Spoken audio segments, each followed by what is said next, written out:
ഒരു ലോഡ്ജിൽ താമസിക്കാനായിട്ട് മുറിയെടുത്തു. ആ ലോഡ്ജിൽ കയറിയപ്പോൾ തന്നെ ഈ പാരാനോർമൽ എക്സ്പീരിയൻസസ് ഉണ്ടാകാൻ സാധ്യതയുള്ള സ്ഥലമാണ്. അതെങ്ങനെയാണെന്ന് എനിക്ക് വാക്കുകൊണ്ട് പറയാൻ അറിയാൻ പറ്റില്ല. ഒരു പ്രസൻസ് അല്ലെങ്കിൽ ഒരു വൈബ്രേഷൻ.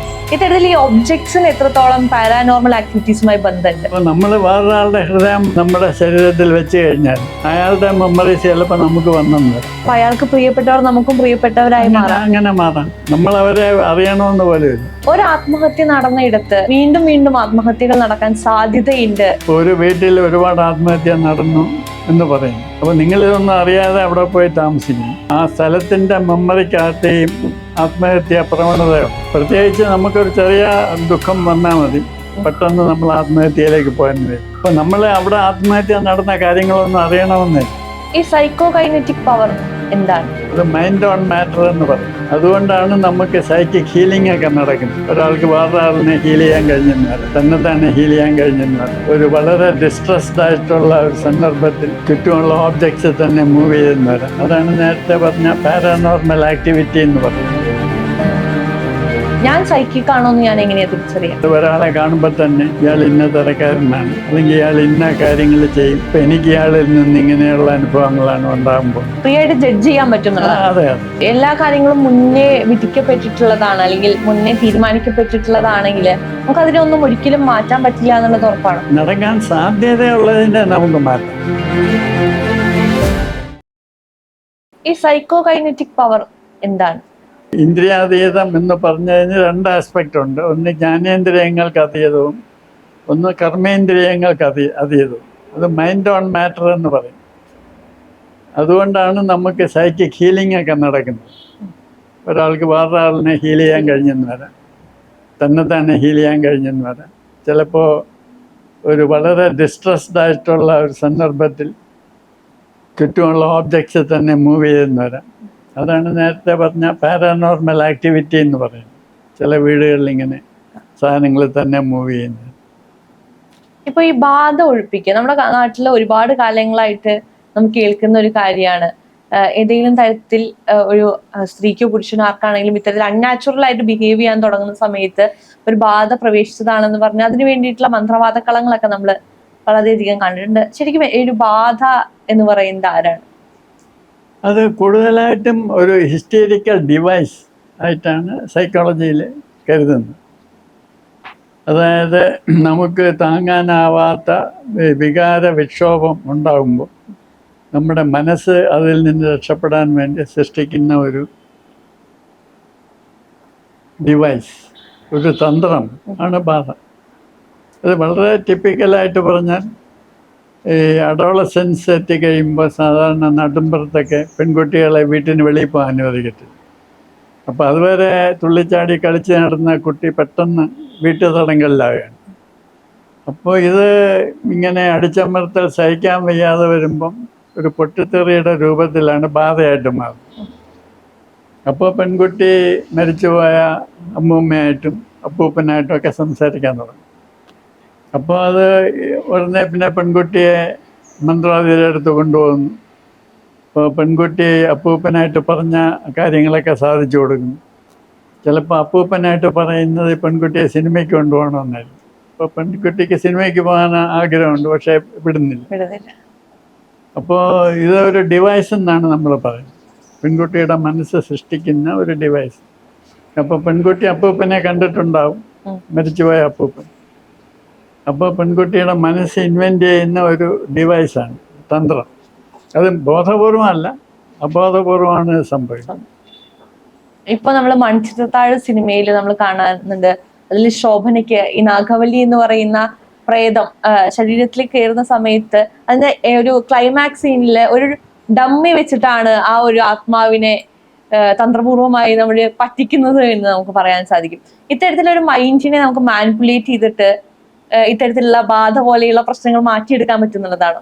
ഇല്ല, അത് വെറും ഒരു ഫാൻറ്റസിയാണ്. അത് ഒരു സിനിമയ്ക്ക് വേണ്ടി സൃഷ്ടിച്ച ഒരു രീതിയാണ്. അങ്ങനെ മാനസിക പ്രശ്നങ്ങളൊന്നും ആ രീതിയിൽ തീരത്തില്ല. അത് വെറുതെ ഡ്രാമാറ്റിക്കായിട്ട് സിനിമാറ്റിക്കായിട്ട് ഉണ്ടാക്കിയ ഒരു. നമ്മൾ ഒരുപാട് ട്രോളുകൾ കാണാറുണ്ട്, ഒരു പ്രേതത്തിന് ഇത് ഡമ്മിയാണെന്ന് തിരിച്ചറിയാൻ പറ്റാത്ത പ്രേതമാണോ നമ്മൾ ചോദിക്കാറുണ്ട്. അത് വെറുതെയാണ്. അത് ഈ കഥ എഴുതിയ മസുമുട്ടത്തിനെ എനിക്ക് നേരിട്ടറിയാൻ ഞാൻ സംസാരിച്ചിട്ടുണ്ട്. യഥാർത്ഥത്തിൽ അദ്ദേഹത്തിൻ്റെ കുടുംബത്തിൽ നടന്ന ചില സംഭവങ്ങളെ ആധാരമാക്കിയാണ് അദ്ദേഹം ഇതിൻ്റെ കഥയും സ്ക്രീൻ പ്ലേ ഒക്കെ എഴുതിയത്. പക്ഷെ ആ നടന്ന സംഭവങ്ങൾ ഇങ്ങനെയൊന്നുമല്ല. ഇത് വെറുതെ ഒരു ഡ്രമാറ്റിക്കായിട്ട് ഒരു സീൻ ഇദ്ദേഹം ഭാവനയിൽ കൂടെ ഉണ്ടാക്കി. യഥാർത്ഥത്തിൽ അവിടെ ഒരു സംഭവം നടന്നു, കൊലപാതകവും മറ്റുമൊക്കെ നടന്നു. അതിനെ കുറിച്ച് പറയാമോ? ആ കഥയെ അത് എത്രമാത്രം പറയുന്നത് ശരിയാണെന്ന് അറിഞ്ഞൂടാ. അതായത് ഇദ്ദേഹത്തിൻ്റെ കുടുംബത്തിൽ ഒരു വലിയ പണക്കാരനുണ്ടായിരുന്നു. ഇത് ആലുംമൂട്ടിൽ എന്നാണ് കായംകുളത്ത് തറവാട്. അദ്ദേഹം തഞ്ചാവൂരിൽ നിന്നൊരു നർത്തകയും അവരുടെ കൂടെ ബദർന്ന മറ്റ പറഞ്ഞ ഒരുത്തം കൂടെ ഉണ്ടായിരുന്നു. പിന്നെ അത് ബദർ അല്ലായിരുന്നു എന്നുള്ളത് തിരിച്ചറിഞ്ഞു. അപ്പം അതിനെ തുടർന്ന് അവിടെ കുറെ വഴക്കുകളും കൊലപാതകങ്ങളും ഒക്കെ നടന്നു, അല്ലാതെ പറഞ്ഞില്ല. ഈ ഒരു ബേസ് കഥയെ അങ്ങ് വിപുലീകരിച്ചു അദ്ദേഹം സിനിമയ്ക്ക് വേണ്ടി പൊടിപ്പും തൊങ്ങലും ഒക്കെ ചേർത്ത്. ഈ പാരാനോർമൽ ആക്ടിവിറ്റീസുമായി ബന്ധപ്പെട്ട് എപ്പോഴും ഒരു ഒബ്ജക്റ്റ് ഉണ്ട്. ഇപ്പൊ നമ്മള് കോൺജറിങ് സിനിമകള് അതിന്റെ സീരീസുകളൊക്കെ എടുക്കുകയാണെങ്കിൽ എപ്പോഴും അതിനൊരു ഒബ്ജക്റ്റിന്, അല്ലെങ്കിൽ ഇപ്പൊ അനബെല്ലെ ഡോൾ എന്ന് പറയുന്നത് ഇപ്പോഴും ഭയങ്കര ഹോണ്ടഡ് ആയിട്ട് കരുതപ്പെടുന്ന ഒരു ഒബ്ജക്റ്റ് ആണ് അനബെല്ലെ ഡോൾ എന്ന് പറയുന്നത്. ഇത്തരത്തിൽ ഈ ഒബ്ജക്ട്സിന് എത്രത്തോളം പാരാനോർമൽ ആക്ടിവിറ്റീസുമായി ബന്ധമുണ്ട്? അതൊരു വളരെ നല്ല ചോദ്യമാണ്. ഇതിനെപ്പറ്റി ഒരുപാട് പാരാസൈക്കോളജിസ്റ്റ് ഗവേഷണം നടത്തിയിട്ടുണ്ട്.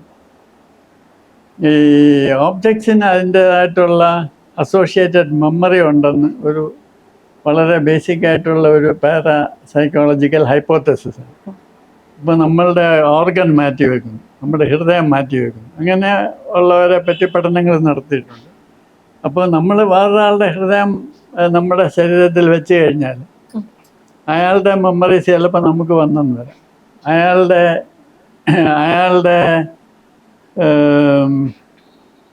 ആഗ്രഹങ്ങളും മറ്റും നമുക്ക് വന്നു. അയാൾക്ക് പ്രിയപ്പെട്ടവർ നമുക്കും പ്രിയപ്പെട്ടവരായി മാറാം. അങ്ങനെ മാറാം. നമ്മൾ അവരെ അറിയണമെന്ന് പോലെയില്ല.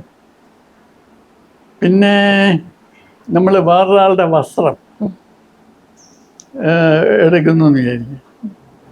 ഇപ്പം നമ്മൾക്ക് ഒരാൾ മരിച്ചുപോയി. അപ്പോൾ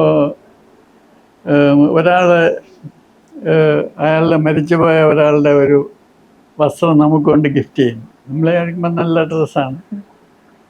നമ്മളത് ഇട്ട് കഴിയുമ്പോൾ ചിലപ്പോൾ നമുക്ക് നമ്മൾ വിചാരിക്കാത്ത ടെൻഡൻസീസൊക്കെ ഉണ്ടായെന്ന് വരാം. നമുക്ക് പെട്ടെന്ന് ഒരു ബാറ് കയറി കുടിക്കണമെന്ന് തോന്നിയിരുന്നു. ഇതെന്താണെന്ന് ഞാൻ ഇതുവരെ കുടിച്ചിട്ടില്ല. പിന്നെ അന്വേഷിക്കുമ്പോൾ ഈ വസ്ത്രം ഇട്ടിരുന്ന ആൾ കുടിച്ചാണ് മരിച്ചത്. ഇത് നമ്മൾ മനസ്സിലാവും. അതുപോലെ തന്നെ ഈ ആൻറ്റിക്ക് ഷോപ്പിൽ പോയി സാധനങ്ങൾ വാങ്ങിച്ച് വീട്ടിൽ കൊണ്ടുവന്ന് വെക്കുമ്പോൾ വളരെ സൂക്ഷിക്കണമെന്നാണ് പറയുന്നത്. അത് ചില ഒബ്ജക്ട്സിന് അതിൻ്റെ അസോസിയേറ്റഡ് മെമ്മറി ഭയങ്കര സ്ട്രോങ് ആയിരിക്കും. അത് പോസിറ്റീവോ നെഗറ്റീവോ. ഇപ്പോൾ ഒരു സെയിൻറ്റ്ലി ആയിട്ടുള്ള ഒരാൾ വളരെ നാൾ ഉപയോഗിച്ചുകൊണ്ടിരുന്ന ഒരു പേനയാണ് നമ്മളതിൻ്റെ ഭംഗി കണ്ട് വാങ്ങിച്ചു. അത് സെയിൻറ്റ്ലി ആയിട്ടുള്ള ഒരു റൈറ്റർ ഉപയോഗിച്ചിരുന്ന പേനയാണെങ്കിൽ നമുക്ക് ചിലപ്പോൾ അതുകൊണ്ട് നല്ല കാര്യങ്ങൾ എഴുതാൻ കഴിഞ്ഞെന്ന്. നേരെ മറിച്ച് ഒരു കൊലപാതകി പല കൊലപാതകങ്ങളും നടത്താനുള്ള ഒരു കത്തി ശില്പ വാങ്ങിച്ച് വീട്ടിൽ കൊണ്ടുവന്ന് വെക്കുന്നു. ശില്പ വിചാരിക്കുന്ന ഇത് മലക്കറി അറിയാൻ കൊള്ളാം. അപ്പോൾ ശില്പയ്ക്ക് ഒരാളോട് ദേഷ്യം തോന്നുമ്പം ഈ കത്തിയെടുത്ത് കുത്തിയെന്ന് പറയാം. ഇപ്പോൾ ശില്പ വിചാരിക്കും ഞാൻ ഇതുവരെ ആരെയും കുത്തിയിട്ടില്ല, പക്ഷേ ഇപ്പം ഞാൻ കുത്തി നിസ്സാര കാര്യത്തിൽ. അപ്പോൾ യഥാർത്ഥത്തിൽ ഈ കത്തിയായിരിക്കാം അതിന് പ്രചോദനമാണ്. അതുപോലെ തന്നെ അനബെല്ലിനെ പറ്റി പറഞ്ഞു. അതിനെപ്പറ്റിയുള്ള കഥ ഇതാണ്. അതായത് എൻ്റെ അസോസിയേറ്റഡ് മെമ്മറി ഒരു പ്രത്യേക രീതിയിലുള്ളതാണ്. അപ്പോൾ ആ ഡോള് ആരെങ്കിലും ഓൺ ചെയ്താൽ അയാൾക്ക് ആ ഒറിജിനൽ ഓണറിൻ്റെ ചില സ്വഭാവ രീതികളൊക്കെ വന്നിട്ടുണ്ട്. അത്തരത്തിൽ എന്തെങ്കിലും നമ്മുടെ കേരളത്തിലുണ്ടോ? കേരളത്തിലല്ല, അത് നമ്മൾ ഒബ്സർവ് ചെയ്താൽ ഒരുപാട് കേസ് ഉണ്ട്. സാർ അങ്ങനെ പഠിച്ച ഏതെങ്കിലും കേസുകളുണ്ടോ? ഈ ഓർഗൻ ട്രാൻസ്പ്ലാന്റും ആയിട്ടാണ് കൂടുതൽ. അത് ഓർഗൻ ട്രാൻസ്പ്ലാന്റ് ചെയ്ത ആളുകളോട് ചോദിക്കും, അപ്പം അറിയാം.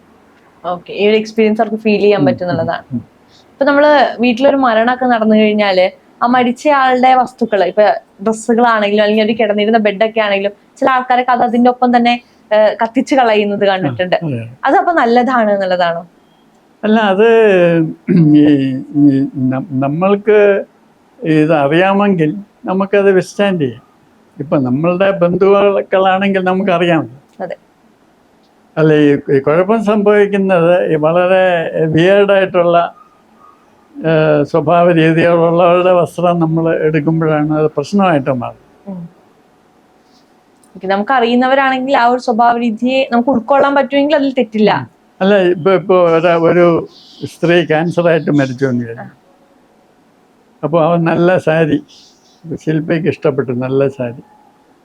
അപ്പോൾ ആ സാരി ശില്പ ഉടുത്തു കഴിഞ്ഞാൽ ശില്പയ്ക്ക് പെട്ടെന്ന് ഡിപ്രഷൻ തോന്നിയെന്ന്.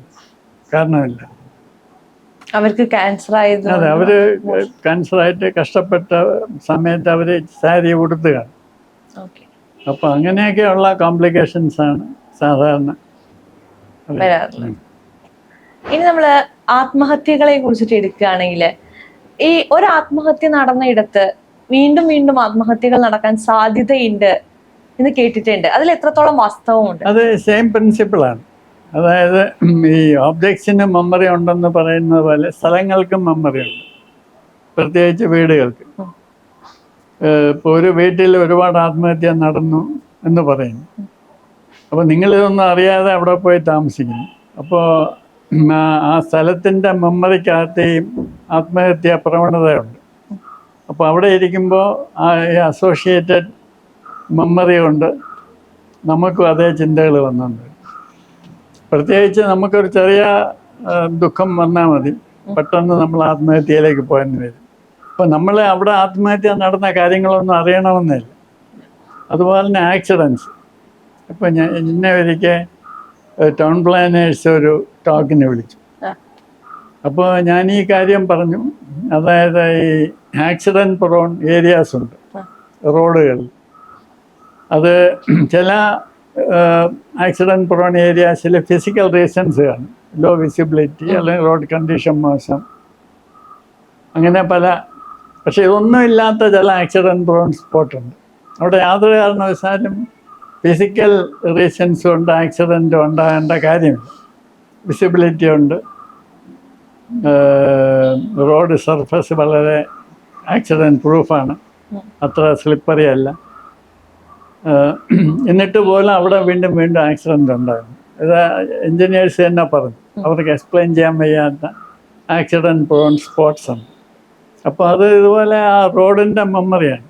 അവിടെ ഒരു ആക്സിഡൻറ്റ് നടന്നു കഴിയുമ്പോൾ അവിടെ പിന്നെ വരുന്ന ഡ്രൈവേഴ്സിന് ഒരു ബ്ലൈൻഡിങ് എക്സ്പീരിയൻസ് ആണ്. അവർ പെട്ടെന്ന് കൺട്രോൾ വിട്ടുപോകും. അത് മുമ്പ് അവിടെ ആക്സിഡൻ്റ് ഉണ്ടായ ആളുകളുടെ മൈൻഡാണ് അവരുടെ മൈൻഡിൽ വരുന്നത്. അത് ബൈ മെമ്മറി. അവിടുത്തെ സോൾ അവിടെ നിൽക്കുന്നു എന്നുള്ളതല്ല, അസോസിയേറ്റഡ് മെമ്മറി. ഇപ്പൊ ചില ഇപ്പൊ സുമതി വളവ് നമ്മൾ എടുത്തു നോക്കുമ്പോൾ, സുമതി വളവില് സുമതിയെ കണ്ടു എന്ന് പറയുന്നവരെല്ലാം ഒരു കുഞ്ഞിനൊപ്പം കണ്ടു എന്ന് പറയുന്നവരാണ്. അപ്പൊ എന്തുകൊണ്ടാണ് ഒരേ രൂപത്തില് ഇത്തരത്തിൽ ഇപ്പൊ അങ്ങനെ ശരിക്കും ഒരു സോൾ ഇല്ല, അല്ലെങ്കിൽ ആത്മാവ് എന്ന് പറയുന്ന ഒരു കോൺസെപ്റ്റ് നമ്മൾ മാറ്റി നിർത്തുകയാണെങ്കിൽ, അങ്ങനെ ഒരു പ്രതിഭാസം ഇല്ലെങ്കിൽ എന്തുകൊണ്ടാണ് ഒരേ രൂപം ഒരുപാട് പേര് കാണുന്നത്? ഒന്നാമത് ഈ സുമതി മരിച്ചത് റോഡിലല്ല, റോഡിൽ നിന്ന് കുറേ ഉള്ളിലാണ്. ആ പോയിന്റിൽ ഞാൻ പോയിട്ടുണ്ട്. അത് റോഡിൽ നിന്ന് കുറച്ച് ഉള്ളിലാണ്. അത് വേറൊരു സൈഡ് റോഡ് വഴി കുറേ അങ്ങ് വനത്തിലാണ് സുമതി കൊല്ലപ്പെട്ടത്. അപ്പോൾ അതിന് കറസ്പോണ്ടിങ് ആയിട്ടുള്ള റോഡിലാണ് സുമതി കുട്ടിയെയും കൊണ്ട് നിൽക്കുന്നതായിട്ട് കാണുന്നത്. സുമതി മരിച്ചപ്പോൾ ഗർഭിണിയായിരുന്നു, പക്ഷേ പ്രസവിച്ചില്ല. ഗർഭിണിയായിട്ടുള്ള പെണ്ണ് കൊല്ലപ്പെട്ടാൽ അത് മാസം തികഞ്ഞ് പ്രസവിക്കും എന്നുള്ളതൊരു ക്വസ്റ്റ്യൻ. അപ്പോൾ സംഭവിച്ചിരിക്കാൻ സാധ്യതയുള്ളത്, പണ്ട് ബസ്സിലെങ്ങാനും ഇരുന്ന് പോയ ഒരുത്തൻ വിചാരിച്ചാണ് ആ പെണ്ണ് ജീവിച്ചിരുന്നെങ്കിൽ ഇപ്പോൾ കുഞ്ഞ് ഉണ്ടായതിന്. അങ്ങനെ ആ കുഞ്ഞുമായിട്ട് ആ സോൾ ഇവിടെ വന്ന് നിൽക്കുക, അതിൻ്റെ ആഗ്രഹം അനുസരിച്ച് എന്നൊക്കെ അയാൾ സങ്കല്പിച്ച്, അയാൾ ചിലപ്പോൾ ഒരു രൂപത്തിനെ സങ്കല്പിച്ച് കാണും. അയാളുടെ ആ സങ്കല്പമായിരിക്കാം പിന്നെ വന്നിട്ടുള്ളവർ കണ്ടിട്ടുള്ളത്. അങ്ങനെ ഒരു സംഗതിയുണ്ട്. നമ്മൾ ഒരു കാര്യം ഒരു സ്ഥലവുമായിട്ട് ഒരു ബന്ധപ്പെടുത്തി സങ്കല്പിക്കുകയാണെങ്കിൽ അതിനും ഒരു റിയാലിറ്റി ഉണ്ടാവും, പാരാനോർമൽ റിയാലിറ്റി. പിന്നെ ആ സ്ഥലത്ത് വരുന്നവർ ആദ്യത്തെ ആൾ സങ്കല്പിച്ച ആ രൂപമായിരിക്കും കാണുന്നത്. അത് യഥാർത്ഥത്തിൽ സുമതിയുടെ രൂപമായിരിക്കണമെന്നില്ല. ഇയാൾ കണ്ടിട്ടുള്ള വേറെ ഏതെങ്കിലും പെൺകുട്ടിയുടെ, ഇയാളുടെ ഭാവന സൃഷ്ടിച്ച ഏതെങ്കിലും ഒരു സ്ത്രീ രൂപമൊക്കെ ആയിരിക്കും. അതുകൊണ്ടായിരിക്കോ പണ്ട് മുതലേ മലയാളികൾ കാണുന്ന എല്ലാ പ്രേതങ്ങളും ഈ വെള്ളസാരിയൊക്കെ കൊടുത്ത് ആ ഒരു സെയിം കോൺസെപ്റ്റിൽ നിൽക്കും? അതും ഇത്തരത്തിലുള്ള ഒരു സങ്കല്പത്തിന്റെ ഫലമായിരിക്കാം. അല്ലാതെ പ്രേതങ്ങൾക്ക് വെള്ള ഡ്രസ്സ് വേണം എന്നുള്ളൊരു നിർബന്ധം ഇല്ല. നമുക്ക് ഇഷ്ടമുള്ള രൂപത്തിൽ അതിനെ സങ്കല്പിച്ച് കാണാം എന്നുള്ളതാണ്. ഇനി നമ്മള് ഇത്തരത്തിലുള്ള പാരാനോർമൽ ആക്ടിവിറ്റീസ് നടക്കുന്ന ഇടങ്ങളിലേക്ക് പോകരുത് എന്ന് പറയുന്നവരുണ്ട്. അപ്പൊ അങ്ങനത്തെ ഇടങ്ങളായിട്ടുണ്ടോ? ഇന്ന സ്ഥലങ്ങളിൽ പോകുമ്പോൾ ഇത് എക്സ്പീരിയൻസ് ചെയ്യാനുള്ള ചാൻസസ് കൂടുതലാണ് എന്നുള്ള സ്ഥലങ്ങളുണ്ടോ? തീർച്ചയായിട്ടും ഉണ്ട്. ഞാൻ നേരത്തെ പറഞ്ഞതുപോലെ ഞാനിങ്ങനെ ഒരുപാട് സ്ഥലത്ത് പോയതുകൊണ്ടായിരിക്കാം ചില സ്ഥലങ്ങളെ കാണുമ്പോൾ തന്നെ എനിക്കറിയാം ഇവിടെ ഒന്നും പാരാനോർമൽ ഒരു ലോഡിങ് ഇല്ല എന്ന് എനിക്ക് തോന്നും. നേരെ മറിച്ച് വേറെ ചില സ്ഥലങ്ങൾ, ഇങ്ങനെ ചില ലോഡ്ജുകൾ, ഞാനൊരിക്കൽ ഒരു സ്ഥലത്ത് പോയി ഒരു ലോഡ്ജിൽ താമസിക്കാനായിട്ട് മുറിയെടുത്തു. ആ ലോഡ്ജിൽ കയറിയപ്പോൾ തന്നെ എനിക്ക് തോന്നിയത് ഈ പാരാനോർമൽ എക്സ്പീരിയൻസസ് ഉണ്ടാകാൻ സാധ്യതയുള്ള സ്ഥലമാണ്. അതെങ്ങനെയാണെന്ന് എനിക്ക് വാക്കുകൊണ്ട് പറയാൻ അറിയാൻ വയ്യ. ഒരു പ്രസൻസ് അല്ലെങ്കിൽ ഒരു വൈബ്രേഷൻ, പ്രത്യേകിച്ച് ചില സ്റ്റെയർ കേസ് ലാൻഡിങ്ങിലൊക്കെ സൈക്കിക്കായിട്ടുള്ള ഒരാൾ വന്നാൽ ഇവിടെ രൂപങ്ങൾ കാണാൻ സാധ്യത ഉണ്ടെന്ന് എനിക്ക് തോന്നുന്നു. എനിക്കവിടെ എക്സ്പീരിയൻസ് ഒന്നും ഉണ്ടായില്ല. ഞാൻ സുഖമായിട്ട് കിടന്നുറങ്ങി. രാവിലെ പോകാൻ നേരത്തെ ആ കൗണ്ടറിൽ നിന്ന് പയ്യനോട് ചോദിച്ചു, ഇവിടെ ആരെങ്കിലും പാരാനോർമലായിട്ട് എക്സ്പീരിയൻസ് എല്ലാം റിപ്പോർട്ട് ചെയ്തിട്ടുണ്ടോ? അപ്പോൾ പറഞ്ഞു, ഇത് സാർ എങ്ങനെ അറിഞ്ഞു? സാറിന് വല്ലതും ഉണ്ടായോ? ഞാൻ പറഞ്ഞു എനിക്കൊന്നും ഉണ്ടായില്ല. അപ്പോൾ ഇയാൾക്ക് ഒരുപാട് എക്സ്പീരിയൻസ് ഉണ്ടാകും. പിന്നെ അയാൾ തന്നെ 1 മണിക്കൂർ കൊണ്ടാണ് എല്ലാം എന്നെ പറഞ്ഞ് കേൾപ്പിച്ചത്. അയാൾക്ക് ഇവിടുന്ന് പോകണമെന്നുണ്ട്, പിന്നെ നല്ല ശമ്പളം കിട്ടുന്നു, വേറെ ജോലിയൊന്നും ഇല്ലാത്തതുകൊണ്ട് നിൽക്കുന്നേ ഉള്ളൂ. അയാൾ തന്നെ ചില പ്രത്യേക റൂംസൊക്കെ കൊണ്ടുപോയി കാണിച്ചു, ഇവിടെയാണ് കൂടുതൽ അനുഭവങ്ങളുള്ളത്. അപ്പോൾ എനിക്കത് ആദ്യമേ സെൻസ് ചെയ്യാൻ പറ്റി. ഇന്ന് ഞാനവിടെ ഒന്നും കണ്ടില്ല, പക്ഷേ ഒരു സൈക്കിക്കായിട്ടുള്ള ആൾ അവിടെ താമസിച്ചാൽ അവർക്ക് തീർച്ചയായിട്ടും എക്സ്പീരിയൻസസ് ഉണ്ടാകുമെന്നാണ് എനിക്ക് തോന്നുന്നത്. അത് വളരെ പഴയ ഒരു ബിൽഡിങ്ങാണ്, നല്ല സോളിഡായിട്ട് കെട്ടിയ ഒരുപാട് മുറികളുള്ള ഒരു ബിൽഡിങ്. പണ്ട് വീടായിരുന്നു, ഇപ്പോൾ അതൊരു ലോഡ്ജായിട്ട് മാറ്റിയിരിക്കുകയാണ്. അപ്പോൾ ഈ വളരെ പഴയ ബിൽഡിങ്സിനാണ് എവോക്കേറ്ററി പവർ കൂടുതൽ. അപ്പൊ ഈ സൈക്കിക്കായ ആളുകൾ അവിടെ കാണുന്നത് അതുമായി അസോസിയേറ്റ് ചെയ്തിട്ടുള്ള ഒന്നെങ്കിൽ പണ്ട് നടന്നതോ ഇനി വരാൻ പോകുന്നോ ഉള്ള സംഭവങ്ങളെയാണ്, ഇനി വരാൻ പോകുന്നതായിരിക്കാം എന്നുള്ളതാണ്. പക്ഷെ നമ്മൾ ചില സമയത്ത് ഈ സൈക്കിക് അല്ലെങ്കിൽ ഇത്തരത്തിലുള്ള വൈബ്രേഷൻസ് കൂടുതൽ മനസ്സിലാക്കുന്നവര് ഇപ്പൊ അടുത്തിടയ്ക്ക് മരിച്ച ആളുകളെ കണ്ടതായിട്ട്, അല്ലെങ്കിൽ അവരുമായി ബന്ധമില്ലാത്ത ഇപ്പൊ നമുക്ക് പ്രിയപ്പെട്ട ആൾക്കാരെ കണ്ടതായിട്ട് പറയുന്നവരുണ്ട്. അതെന്തുകൊണ്ടാണ്? യഥാർത്ഥത്തിൽ ഈ വൈകാരികമായിട്ട് ഏറ്റവും പ്രാധാന്യമുള്ള സംഭവങ്ങളാണ് ഈ കാണുന്നത്. ഉദാഹരണമായിട്ട് ഒരു വീട്ടിലെ ഒരു സ്ത്രീ വളരെ കഷ്ടപ്പെട്ട് മരിച്ചു എന്ന് വിചാരിക്കും, അസുഖം പിടിച്ച്. ആ സീൻ കണ്ടെന്ന് വരും. നേരെ മറിച്ച് ഒരു ഓർഡിനറി സീൻ കാണാൻ സാധ്യത വളരെ കുറവാണ്. പിന്നെ വളരെ പ്രാവശ്യം റിപ്പീറ്റ് ചെയ്ത ഒരു സീൻ കണ്ടെന്ന് വരാം. ഉദാഹരണമായിട്ട് ഒരാൾ ദിവസവും വൈകുന്നേരം മുറ്റത്തിങ്ങനെ അങ്ങോട്ടും ഇങ്ങോട്ടും നടക്കുമായിരുന്നു എന്ന് വിചാരിക്കും, അത് കണ്ടെന്ന് വരാം. റിപ്പറ്റേഷൻ ഒരു ഫാക്ടറാണ്. പിന്നെ ഈ വൈകാരിക വിക്ഷോഭമുള്ള സന്ദർഭങ്ങൾ, അത് പോസിറ്റീവും നെഗറ്റീവും ആകാം. ഇപ്പം കുട്ടികൾ കളിക്കുന്നത്, വളരെ സന്തോഷമായിട്ട് കുട്ടികൾ കളിക്കുന്ന സീൻ കണ്ടെന്നാൽ. പിന്നെ വേറെ ഒരു സംഗതിയുള്ളത്, ഈ നമ്മൾ കാണുന്നത് എപ്പോഴും പാസ്റ്റ് ആയിരിക്കണമെന്നില്ല, ഫ്യൂച്ചറും ആയിരിക്കും, അങ്ങനെയും വരാം. പിന്നെ ഈ ഒരു സൈക്കിക് വൈബ്രേഷൻ ഉള്ള ഒരു സ്ഥലത്തിന് വളരെയധികം പൊട്ടൻഷ്യാലിറ്റി ഉണ്ടെന്ന് പറയുന്നു. അത് വളരെയധികം സൈക്കിക് ആയിട്ടുള്ള ഒരാൾക്ക് അത് പല രീതിയിൽ ഉപയോഗിക്കും. നമുക്ക് ടൈം ട്രാവൽ നടത്താൻ കഴിഞ്ഞെന്ന് വരാം ആ സൈക്കിക് വൈബ്രേഷൻ ഉപയോഗിച്ച്. പിന്നെ നമുക്ക് ചിലപ്പോൾ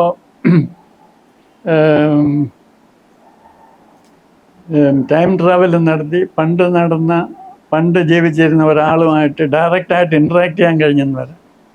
അതുപോലെ തന്നെ ഇനി ഫ്യൂച്ചറിൽ അവിടെ ജീവിക്കാൻ പോകുന്ന ഒരാളുമായിട്ട് ഇൻട്രാക്ട് ചെയ്യാൻ കഴിഞ്ഞെന്ന് വരാം. അയാൾ ചിലപ്പോൾ നമ്മളെ ഗോസ്റ്റായിട്ടായിരിക്കും കാണുന്നത്. അത് പല സാധ്യതകളുണ്ട്. ഇതൊക്കെ ഈ പാരാസൈക്കോളജിസ്റ്റ് നേരിട്ട് കാണുമ്പോൾ പറയുന്ന കാര്യങ്ങളാണ്. ഇപ്പോ ഞാൻ സൈക്കിക് ആണോ എന്ന് ഞാൻ എങ്ങനെയാ തിരിച്ചറിയാം? സൈക്കിക് ആണെങ്കിൽ ഇതുപോലെ പ്രീകോഗ്നിറ്റീവ് ഡ്രീംസ് കൂടുതൽ ഉണ്ടാവുക, ഈ ഹഞ്ചസ്, ഇൻഡ്യൂട്ടീവായിട്ടുള്ള ഹഞ്ചസ്. അതായത് ഒരാളെ കാണുമ്പോൾ തന്നെ ഇയാൾ ഇന്ന തരക്കാരനാണ്, അല്ലെങ്കിൽ ഇയാൾ ഇന്ന കാര്യങ്ങൾ ചെയ്യും, അപ്പം എനിക്ക് ഇയാളിൽ നിന്ന് ഇങ്ങനെയുള്ള അനുഭവങ്ങളാണ് ഉണ്ടാകാൻ പോകുന്നത്. ഫ്രീ ആയിട്ട് ജഡ്ജ് ചെയ്യാൻ പറ്റും. അതെ അതെ. അപ്പോൾ ഒരു സ്ത്രീ എന്നോട് പറഞ്ഞത്, അയാളെ പെണ്ണ് കാണാൻ ഒരു പയ്യൻ വന്നു. അപ്പോൾ ഈ സ്ത്രീക്ക്, ഈ പെൺകുട്ടിക്ക് എന്തുകൊണ്ടോ അത് റിജക്റ്റ് ചെയ്യാൻ പറ്റിയില്ല. ആള് ശരിയല്ല, ഇയാളിൽ നിന്ന് എനിക്കൊരു ഒരുപാട് ദുരന്ത അനുഭവങ്ങളുണ്ടാകും എന്നൊക്കെ പെൺകുട്ടിക്ക് അറിയാം. അതേ സമയത്ത് തന്നെ ഇയാളുമായിട്ട് എന്തോ ഒരു ടൈപ്പ്, ഇത് എനിക്കിത് വേണ്ടാന്ന് പറയാൻ പറ്റില്ല. അപ്പോൾ പെൺകുട്ടി പിന്നെ ഇയാളെ കണ്ടപ്പോൾ തോന്നിയ കാര്യങ്ങളൊക്കെ ശരിയായി. പെൺകുട്ടിയെ പല രീതിയിൽ ദ്രോഹിച്ചു. പക്ഷെ ഇതൊക്കെ എനിക്ക് നേരത്തെ തോന്നിയിട്ടും എന്തുകൊണ്ട് അയാളെ എനിക്ക് റിജക്റ്റ് ചെയ്യാൻ പറ്റിയില്ല? വേറെയും പ്രപ്പോസൽ ഉണ്ടായിരുന്നു. അപ്പോൾ ഇത് ഒരു ഇൻഎക്സ്പ്ലിക്കബിൾ ആയിട്ടുള്ള ഒരു കാര്യമാണ്. ഇതിൽ കൂടെ ഞാൻ പോയേ പറ്റുള്ളൂ എന്ന് പെൺകുട്ടിക്ക് തോന്നി എന്നാണ് പറയുന്നത്. അപ്പം ഇങ്ങനെ ഒരു അറിഞ്ഞതെന്ന് വിചാരിച്ച് നമുക്ക് അതനുസരിച്ച് ആക്ട് ചെയ്യാൻ പറ്റിയെന്ന് വരണമെന്നില്ല. ഇപ്പൊ നമ്മളിപ്പോ എല്ലാ കാര്യങ്ങളും മുന്നേ വിധിക്കപ്പെട്ടിട്ടുള്ളതാണ്, അല്ലെങ്കിൽ മുന്നേ തീരുമാനിക്കപ്പെട്ടിട്ടുള്ളതാണെങ്കിൽ നമുക്ക് അതിനൊന്നും ഒരിക്കലും മാറ്റാൻ പറ്റില്ല എന്നുള്ളത് ഉറപ്പാണ്. നടക്കാൻ സാധ്യതയുള്ളതിനെ നമുക്ക് മാറ്റാം.